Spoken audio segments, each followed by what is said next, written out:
Guys do, because honestly, these last two games have been so good to watch as a big Giannis Antetokounmpo fan. Just someone who I look at and just am amazed at how dominant he is on the basketball court.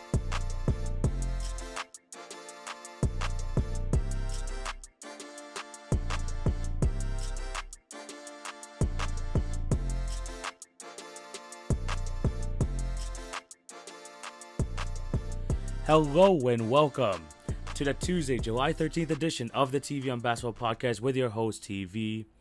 Hope you're enjoying the NBA Finals. Hope you're all having a fantastic day. And thank you for clicking on to watch or listen to today's episode. Before we start, I do have to plug my other platforms. Remember to follow at TV on Basketball on Twitter, Facebook, and Instagram for updates on the podcast and for other great content. If you're on YouTube, remember to like, share, and subscribe.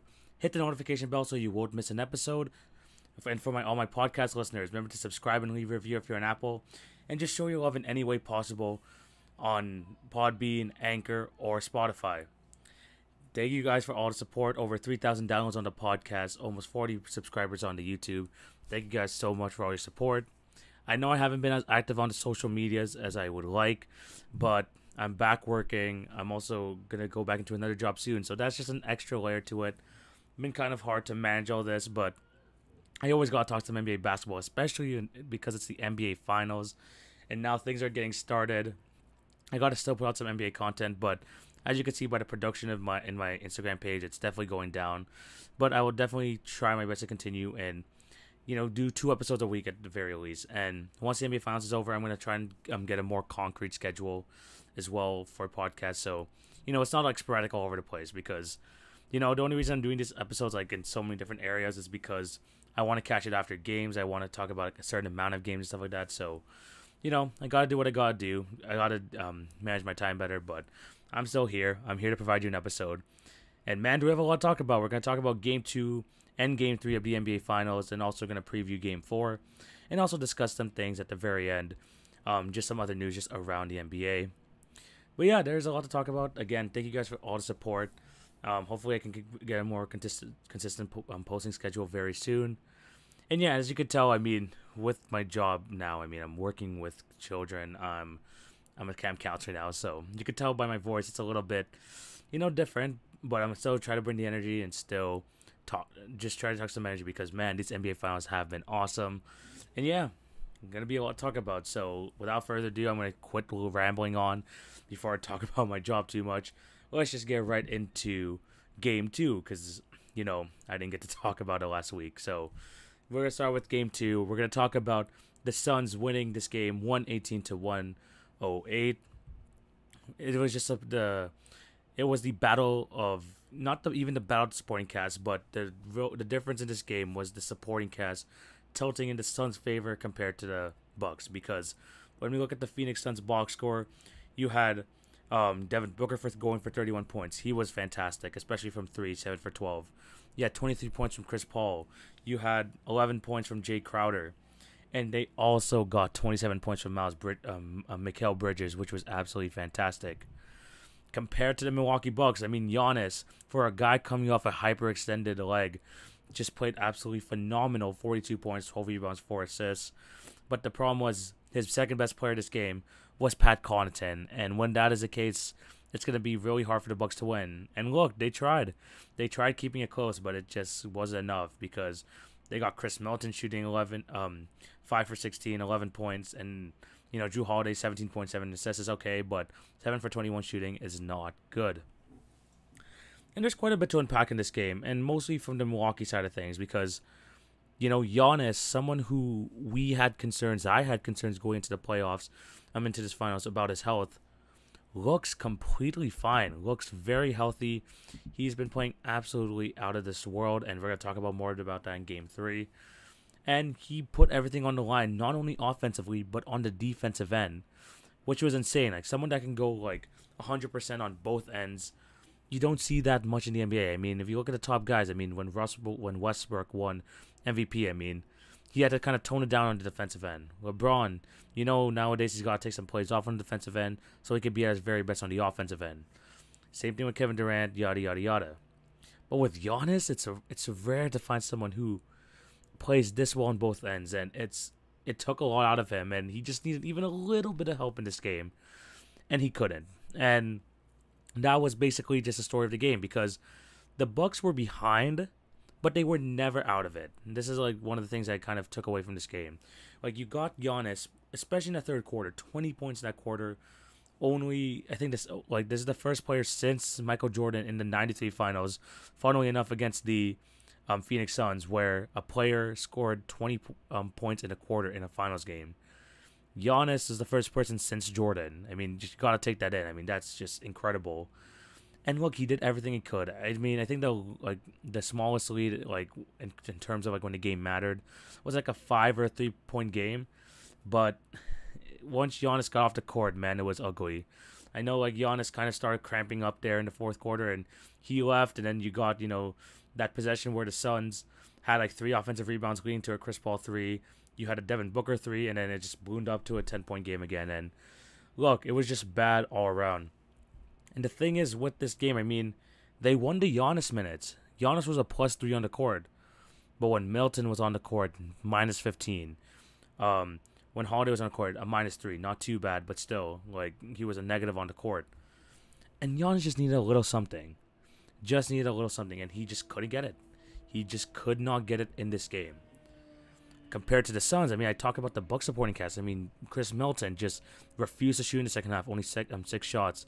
Drew Holiday tried to keep firing away, but his shot wasn't hitting. Compared to the Suns, it was just a completely different story. I mean, Devin Booker was the best player, 31 points, 5 rebounds, 6 assists, almost 50% from the field, but 7 for 12 on threes. The Bucks just did not close out in time.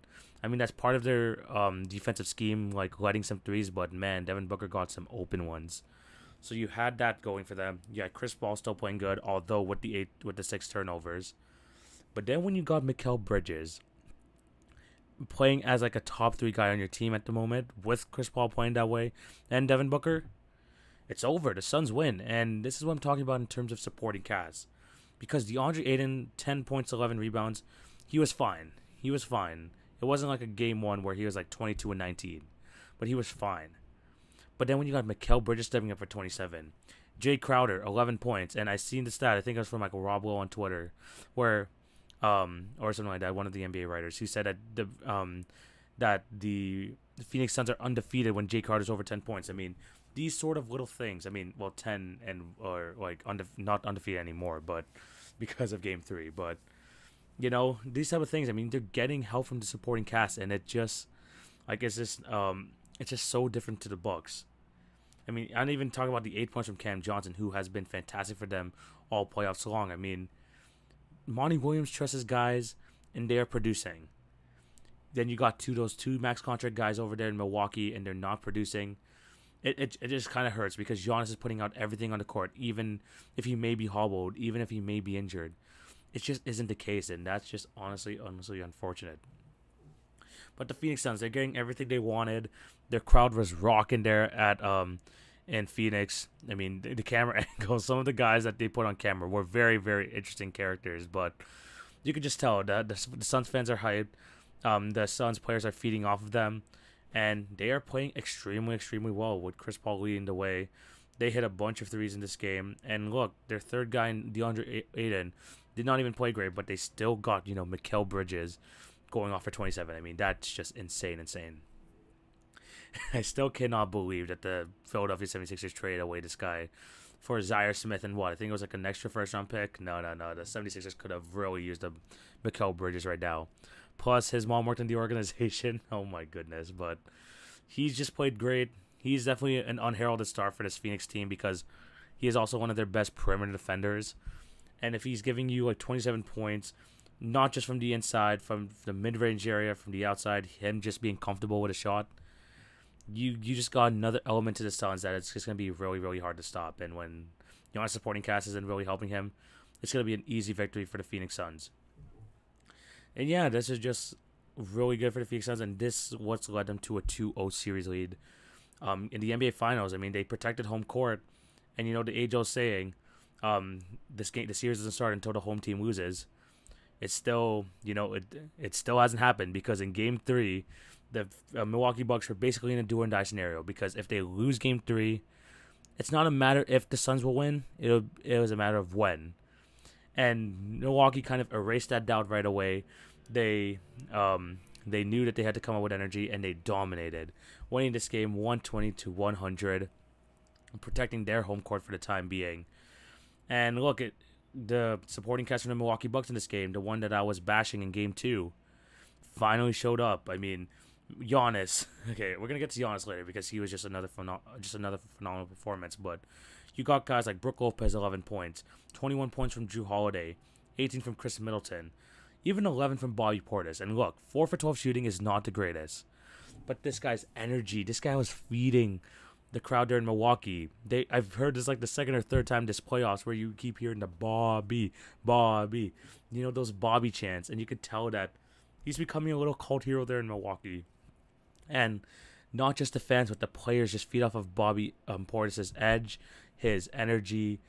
He's just so important to this team. And although he was 11 for 12 in this game, 4 for 11 in this game, he was still a very, very big contributor to this game. But Giannis Antetokounmpo, I thought it was going to be really hard for him to duplicate what he did in Game 2. And, rightfully so. 40 and 10. Just the way he was just getting everything he wanted in that third quarter. I thought, there's no way he's duplicating this.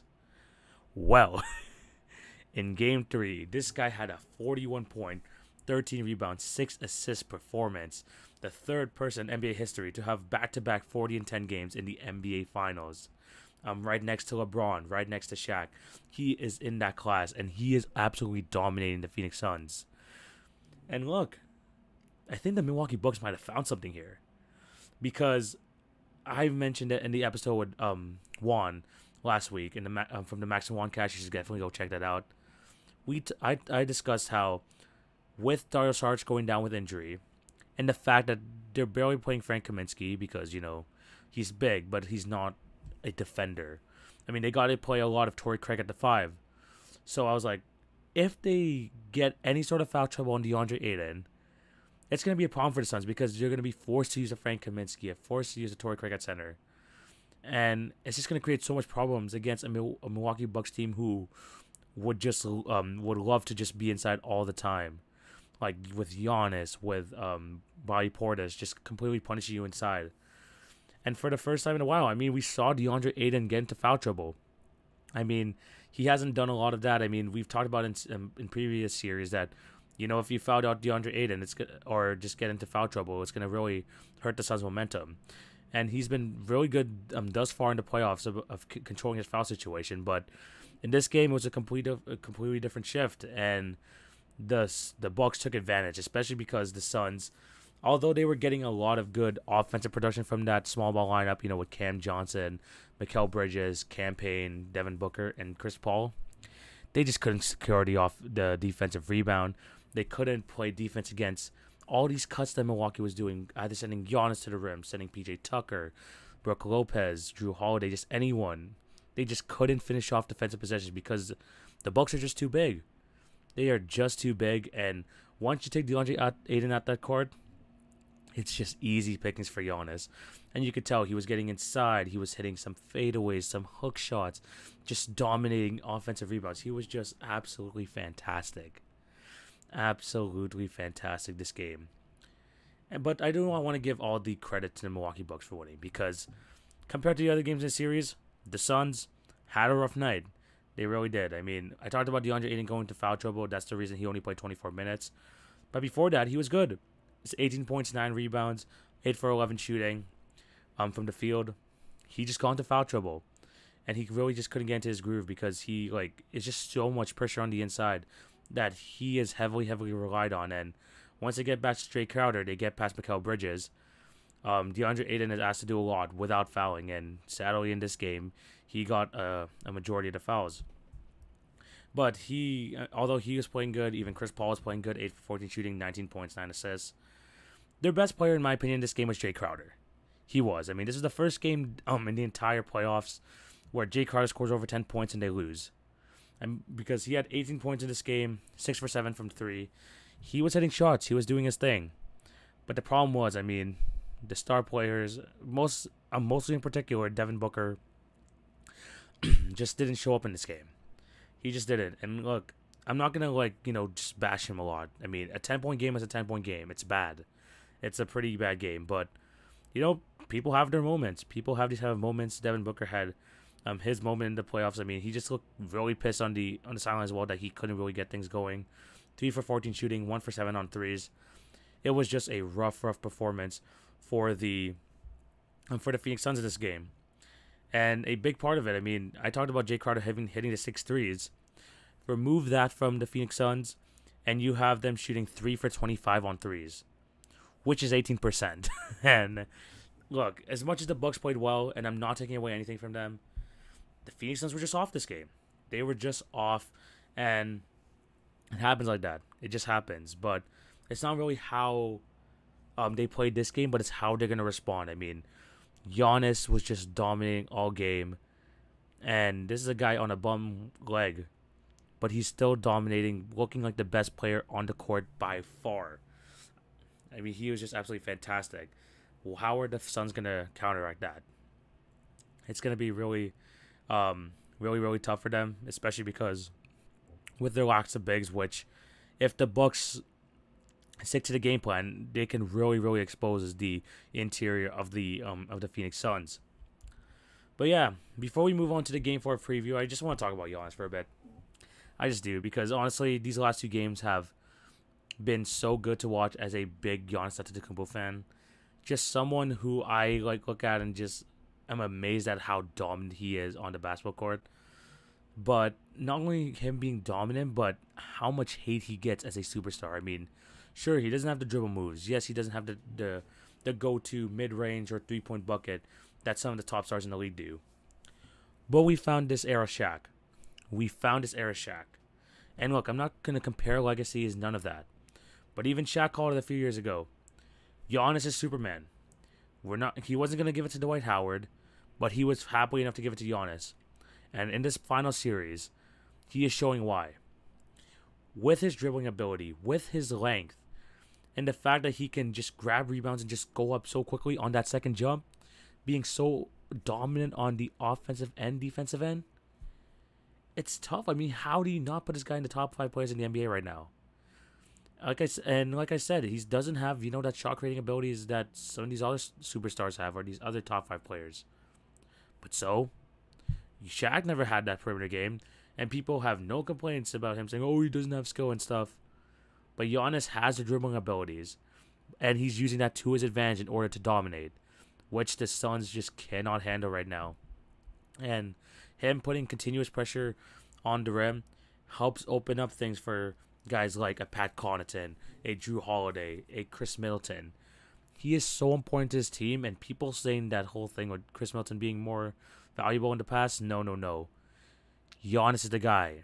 There's a reason he's a 2-time MVP, and he continues to show it in this playoffs. I mean, if the Bucks get back in the series and win it, Giannis is probably going to be averaging over 30 points, over 12 rebounds, over 5 assists.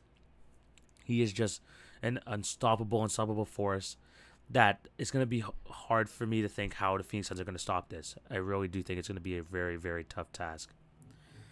It's going to be extremely tough because especially relying on DeAndre Ayton so much to protect the paint on the inside, going up against Giannis and against all these big bodies of the Milwaukee Bucks. It's going to be tough, but it really just comes down to, are the Suns going to bounce back in terms of the offensive end? Probably. And can the Bucks stick to this game plan? I talk about Coach Bud a lot and how I do not agree with his coaching tactics at times, but he's getting this right. He got Game 3 completely right. Attack the paint, get Giannis going, and it's going to open up the rest of the floor. And Milwaukee, once they get that ball moving, once they get into a rhythm, there's a reason why they're one of the best teams in the league and the reason why they're in this NBA Finals. They are a good team, but they just need to open things up inside going out. I don't want this outside going in stuff. Inside going out, this is their best chance at victory. So, Game 4, this Wednesday. It's going to be a tough one because this is back in Milwaukee. It's a 9 p.m. start. And the question is for the Phoenix Suns, how are they going to counteract this Giannis? How are they going to counteract Giannis? How are they going to be able to stop all these points inside the paint? Because if we even look at points in the paint in this game, 54-40. And then Giannis is just completely dominating. So, what do the Suns have to do? I think one of the most important things for the Suns to do, especially here, is be aggressive on defending the first step. You don't want him getting momentum. You have to step up to him. You got to make sure he feels you. Make sure that he kind of thinks twice about going into the paint. Sometimes he's going to settle for that jumper, but Giannis has been smart enough, especially early on in that Brooklyn Nets series where he kept shooting a bunch of threes. I think he's getting better at avoiding that and just going to his strengths.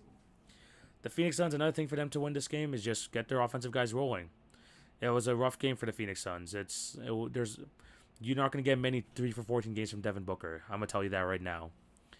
But they need to get that ball movement going. I mean, another great sequence yesterday, which ended in a Jay Carter pump fake and 3. That was fantastic. But they're going to need more of that great ball movement. And they're going to have to play better team defense and help DeAndre Ayton out there and just not leave him an island where he's going to have to guard Giannis for a majority of the possession and let Giannis just go to work. They can't let that happen. They got to set some help, try to get the ball out of Giannis's hands. As for the Bucks, they got to stick to the game plan. Like I said, Coach Bud found something in Game 3, and he has to stick with it. The Suns have no answer for Giannis, and the more you put pressure on it, it means that DeAndre Ayton is more prone to fouls, which means he gets taken out the game, and that means more minutes for Torrey Craig at center, more minutes for Frank Kaminsky, and that is exactly what the Milwaukee Bucks want.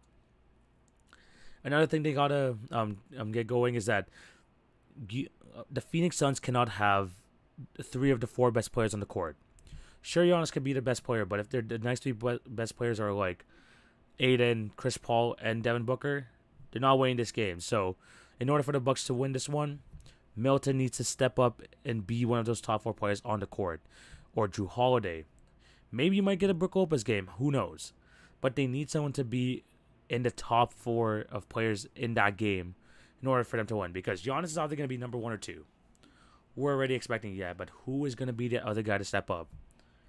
It was nice last game because Giannis being inside was able to open stuff up for Drew Holiday, for Chris Middleton, for all of them. Now they got to keep doing that, and we're still waiting for that big Chris Middleton game for the Milwaukee Bucks, so hopefully that comes soon. Hopefully that comes home. But if I had to pick a winner for this game, it's tough. It really is tough. I was really thinking that the Suns might take this game. Maybe they might surprise some people winning it on the road. But I think if I had to give my own prediction, I would say the Bucks are going to win this game, but it's going to be a lot closer. And the Bucks cannot fold under that pressure. They need to trust Chris Middleton. Chris Middleton has to hit his shots. Drew Holiday needs to create when he is asked upon. And they got to at least compete with that backcourt of Devin Booker and Chris Paul, which is going to be extremely tough. I'm going to tell you right now, that's going to be extremely tough. But they need to at least be competitive in that battle. And as long as like one of them are in the top 4 players in that game, I think that this will be a very good opportunity for the Bucks to protect home court advantage and go to Phoenix for Game 5 with the series all tied up. So my official Game 4 prediction, I have the Bucks winning Game 4 and tying up the series, guaranteeing at least a Game 6 in the NBA Finals, which is going to be very, very good. And I'm very excited to see how the series is going to pan out. Hopefully the Bucks came out with that same sort of focus, with that same sort of attitude in Game 4. And hopefully this goes along, because although I want the Suns to win, and that was my initial prediction, I do want it to be competitive. I do want it to be competitive for my viewing pleasure. For fans outside of Phoenix and Milwaukee, for their viewing pleasure. We just want to see some good basketball. Now, before we head on to this podcast, here's some other news and notes from around the league. One of the things that happened over the weekend, which surprised a lot of people, was Team USA losing to Nigeria in an exhibition game, 90-87. I think I started watching like midway through the third quarter just to see what was happening. And really the only thing I can say is that Nigeria could shoot threes. And they had a lot more NBA level players than I thought. I mean, they had Gabe Vincent. They got Precious Achiuwa, who had an amazing block on Kevin Durant. They got Jahlil Okafor. And they have actually plenty of players that could actually are eligible to play for that team in the future. So we'll have to wait and see. But the fact that they got to win over the U.S. after, I think it was 8 or 9 years ago, where they lost like 154 to 84, something like that, comes a long way. And although this is an exhibition, I mean, Team USA, yikes, losing to Team Nigeria, especially with a starting lineup of Dame. Who was in that lineup? Bradley Beal, Jason Tatum, Kevin Durant, Bam Adebayo. They should be winning that, although exhibition or not. I know people are making an excuse, but it's Team USA. They should be sweeping these, even if it is an exhibition. But yeah, the end of the Olympics starting soon. This team should be absolutely amazing when it comes to when the Olympics come around. Other news that's coming out is that Colin Sexton is one of the biggest, trade assets for the Cleveland Cavaliers, and they are heavily shopping him. I don't want to say I've given up on Colin Sexton, but I think he needs a very specific system for him to succeed. Now, can he translate his game to winning basketball? Maybe. But this guy, for me, is a gunner who could give you 24, 25 points a game. But is that going to lead to wins? I don't know. So, I don't know really what are the best trade destinations are for him. I mean, some people recommended Cleveland. Maybe. I still don't think that Colin Sexton is ready. Is like a championship level point guard. So, I don't know if the 76ers will pull off that trade. But one of the things I saw, at least from the Cavs this year, is that Darius Garland made a huge step for me and has really, really impressed me, especially because I thought Darius Garland in his rookie season was one of the worst rookies, one of the most disappointing rookies. He was able to bounce back and actually have a really good season. Colin Sexton, for me, is just, himself. He is just a gunner. He'll hit some shots. He'll score a lot of points, but will it result to wins? I mean, barely. And look, he had that great game against the Brooklyn Nets, and we all love the Sexton backcourt, but I think if they want Darius Garland to be their starting point guard for the future, they still have Isaac Okoro. They have a top pick. Shopping Colin Sexton would not be the worst idea in the world. Let's say that. He's not going to be the worst idea in the world, and you might get something for him. Because some teams will be convinced that he could be the starting point guard in the future. Now, will he be able to be traded? We'll have to wait and see. But yeah, Colin Sexton being on the trade block, it's going to be exciting to see if and where he goes if he gets traded. And some more coaching news. Former assistant coach of the Dallas Mavericks, Jamal Mosley, has been announced as the next Orlando Magic head coach for the next 4 years. Mosley, literally, one of the things I know about him is Luka Doncic, when Luke Carlisle was out, he gave Mosley the chance to coach, and he got it. He got a one win in his one time being head coach for the game. And Luka was singing praise of him, saying he's a fantastic NBA coach. He loves working with him, and he has just a lot of good things to say. And I think, although the Magic are a bad team, I think the Magic benefit more from having Mosley than Mosley is from having the Magic, because the talent is just not there yet. But what the Magic are hoping for is some great player development, great player-coach relationships, and apparently Jamal Mosley is one of the best in the league for that. So bring him in, someone who is known for player development, to help out with their young guys. When Wendell Carter, they still got Jonathan Isaac coming back from injury. They still got Markelle Fultz coming back from injury. If Mosley can get to them and help them get right and help progress their careers, I think that is a big win for the Magic. And with some top picks coming in, we'll have to wait and see if anything is going to change with this team in the offseason. I know a lot of people are not going to talk about their offseason moves, but it's glad that they got their coach. And I think at this point, there's only 2 head coaching positions left. I think it's the it's the Washington Wizards. And I believe one other team who fired the coach recently. So, yeah, there's very few head coaching positions left. Let's see. Oh, the Pelicans. That's what it was.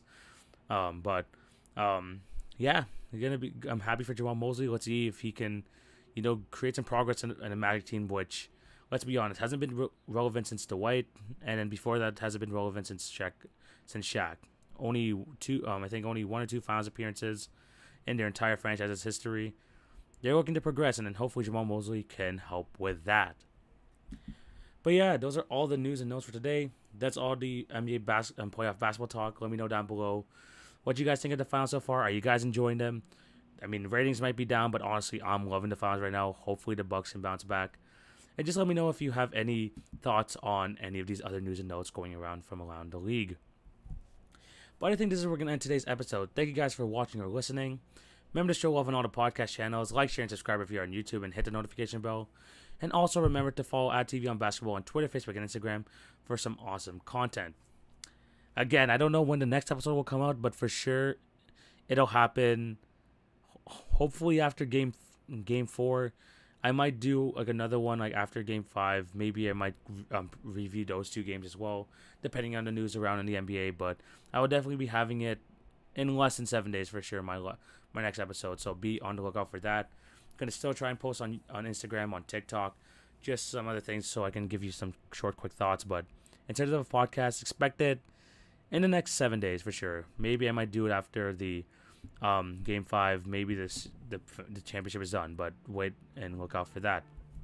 And again, thank you guys for the support. I really do appreciate you, and hopefully I can get a more consistent schedule once the finals are over, once I can like handle both these jobs as well. So I'll definitely try my best to just continue to provide content for you guys. Thank you guys for all the support. But yeah, this is it for today's episode. Thank you guys for watching. Hope you have a fantastic day. This is TV. Take it easy, guys.